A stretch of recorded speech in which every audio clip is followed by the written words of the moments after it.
membahas tugas probabilitas dan statistik mengenai ANOVA atau Analysis of Variance. Oke, langsung aja ke soal yang pertama.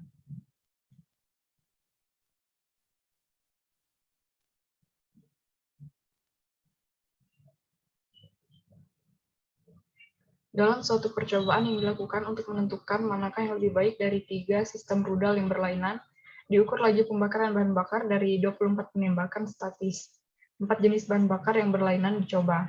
Percobaan menghasilkan replikasi pengamatan laju pembakaran pada tiap kombinasi perlakuan. Data selengkapnya sebagai berikut. Apakah ada pengaruh nyata antara sistem rudal dan jenis bahan bakar terhadap laju pembakaran bahan bakar? Apakah ada efek interaksi antara jenis bahan bakar dan sistem rudal?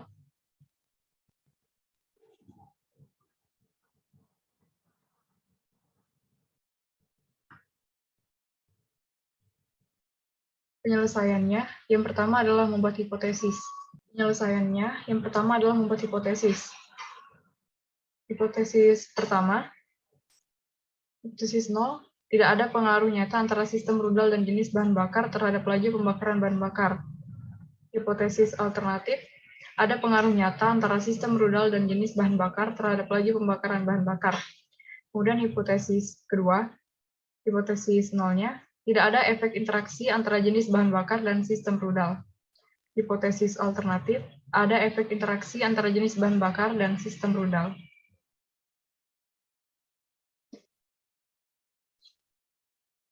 Selanjutnya adalah membuat tabel bantu dengan menjumlahkan nilai setiap perlakuan.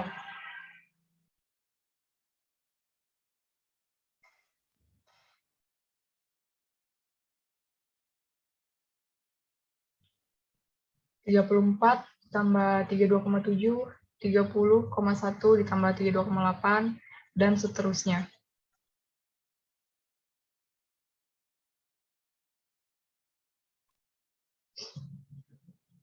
Setelah itu menjumlahkan nilai per baris, yaitu sigma B, dan per kolomnya, yaitu sigma A. Langkah selanjutnya adalah mencari nilai JK, atau jumlah kuadrat. Yang pertama adalah mencari nilai JK total dengan rumus dan perhitungannya sebagai berikut, dan didapat nilai JK totalnya sama dengan 91,68. Kemudian mencari nilai JKA dengan rumus dan perhitungannya sebagai berikut, dan diperoleh nilainya sama dengan 40,08. Lalu mencari nilai JKB dengan rumus dan perhitungannya sebagai berikut, dan diperoleh nilai JKB sama dengan 14,52. Lalu lanjut mencari nilai JKAB dengan rumus dan perhitungannya sebagai berikut, dan diperoleh nilai JKAB sama dengan 22,17. Kemudian mencari nilai JKG atau JK galat dengan rumus JK total dikurang JKA plus JKB plus JKAB. Dan didapat JK galat sama dengan 14,91. Setelah mendapat semua nilai JK, lalu lanjut mencari nilai DB atau derajat bebas. Yang pertama, mencari nilai derajat bebas variabel A, kemudian derajat bebas variabel B, lalu derajat bebas variabel A dan B, kemudian DB galat. Untuk perhitungan dan hasilnya dapat dilihat sendiri. Kemudian setelah nilai JK dan DB didapat, kita masukkan ke dalam tabel bantu. Selanjutnya adalah mencari nilai KTA, KTB, dan KTAB, serta KTG. Untuk perhitungan dan hasilnya dapat dilihat di sini. Setelah itu, kita masukkan nilainya ke dalam tabel. Cari nilai F hitung A, F hitung B, dan F hitung AB. Rumus dan perhitungannya dapat dilihat di sini. Setelah nilainya didapat, masukkan nilainya ke dalam tabel. Untuk mencari F tabel, mencarinya berdasarkan DB. Misalkan F tabel jenis bahan bakar, berarti yang dilihat adalah DBA dan DB galat. Maka F tabel sama dengan 3,49. Kesimpulannya adalah ketika F hitung lebih besar dari F tabel, maka H0-nya ditolak. Dan dapat disimpulkan bahwa ada pengaruh nyata antara sistem rudal dan jenis bahan bakar terhadap laju pembakaran bahan bakar. Dan tidak ada efek interaksi signifikan antara jenis bahan bakar dan sistem rudal. Oke, lanjut ke nomor 2. Untuk menentukan kestabilan vitamin C dalam sari air jeruk pekat beku dan disimpan dalam lemari es selama waktu seminggu, telah dilakukan penelitian vitamin C retention in reconstituted frozen orange juice. 3 jenis sari jeruk pekat diuji dalam 3 jangka waktu berbeda. Jangka waktu menyatakan jumlah hari sejak air jeruk diperas sampai diuji, hasilnya dalam miligram asam askorbat per liter, disajikan dalam tabel berikut. Apakah ada perbedaan kadar askorbat di antara merek sari air jeruk yang berbeda? Apakah ada perbedaan kadar askorbat di antara jangka waktu yang berlainan? Apakah ada interaksi variabel antara jenis atau merek air jeruk dengan waktu penyimpanan?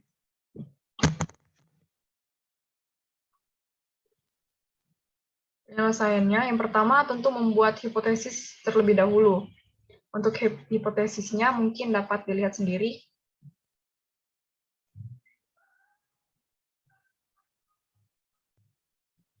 Selanjutnya, membuat tabel bantu dengan menjumlahkan nilai setiap perlakuan. Setelah itu, menjumlahkan nilai per baris dan per kolomnya. Langkah selanjutnya adalah mencari nilai JK total, JKA, JKB, JKAB, JK galat. Setelah mencari nilai JK, lanjut mencari nilai DB atau derajat kebebasan. Yang pertama adalah mencari nilai DB total, DBA, DBB, DBAB, dan DB galat dengan perhitungan dan hasilnya sebagai berikut.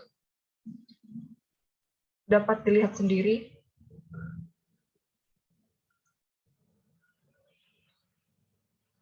Kemudian, setelah nilai JK dan DB didapat, kita masukkan ke dalam tabel bantu.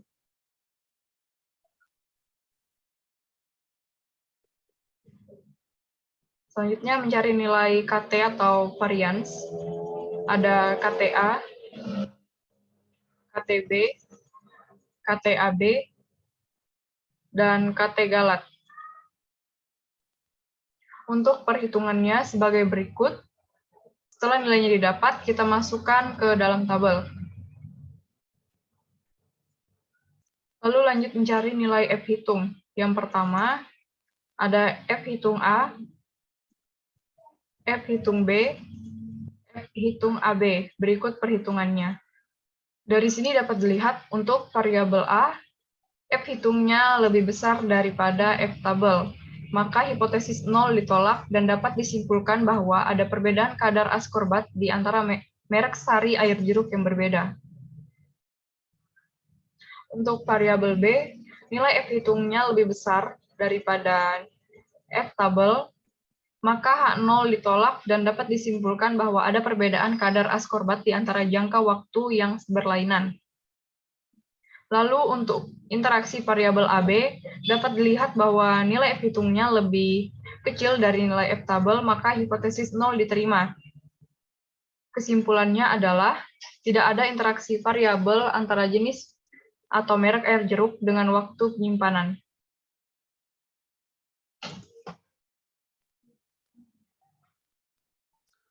Oke, lanjut ke soal nomor 3. Hasil berikut diperoleh dari percobaan untuk menentukan apakah operator yang berbeda memberikan rata-rata hasil yang berbeda dalam analisa nitrogen tanah harian. Berikan kesimpulan saudara.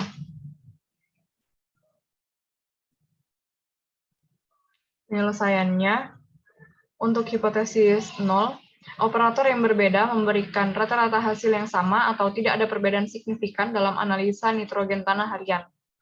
Dan hipotesis alternatif, operator yang berbeda memberikan rata-rata hasil yang berbeda dalam analisa nitrogen tanah harian.